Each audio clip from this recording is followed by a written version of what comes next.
Arun Dave, chairman AIDS prevention club. 1 December વિશ્વ AIDS દિવસ નિમિત્તે વિવિધ કાર્યક્રમોનું આયોજન કરવામાં આવ્યું છે. ત્યારે આજે અમે વિરાણી સ્કૂલ ખાતેથી 1000 વિદ્યાર્થીઓની વિશાળ રેડ રિબન પ્રારંભ કરવામાં આવી છે અને આ છાત્રોનો ઉત્સાહ છેલ્લા 15 વર્ષથી અમે વિરાણી સ્કૂલ ખાતે કરીએ છીએ. 1 ડિસેમ્બર વિશ્વ એડ્સ દિવસ નિમિત્તે વિજ્ઞાન કેન્દ્રના સામેના ગ્રાઉન્ડમાં રેસકોર્સ ખાતે અમે માનવ સાંકળ રચવાના છીએ, જેમાં ઇન્ડિયન મેડિકલ એસોસિએશન, લોક વિજ્ઞાન કેન્દ્ર, રાજકોટ હોમિયોપેથી મેડિકલ કોલેજના ભાવિ ડોક્ટરો સહિત 500 થી વધુ લોકો માનવ સાંકળમાં જોડાશે. સાંજે હવામાં રેડ રિબન લાલ ફુગ્ગાની અમે તરતી મૂકવાના છીએ.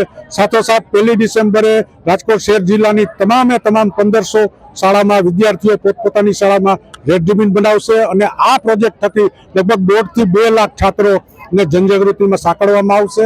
અમારી સંસ્થા દ્વારા છેલ્લા 38 વર્ષથી આયોજન જનજાગૃતિનું, પ્રિવેન્શન સાથે કંટ્રોલનું પણ કાર્ય થાય છે. ત્યારે કોઈ પણ HIV પોઝિટિવ હોય એના પરિવારને પણ અમે માર્ગદર્શન આપીએ છીએ. તો જે સમગ્ર 31 માર્ચ 2026 સુધીનું અમારું આયોજન છે, એમાં લગભગ 100 થી વધુ કાર્યક્રમ અમે કરવાના છીએ.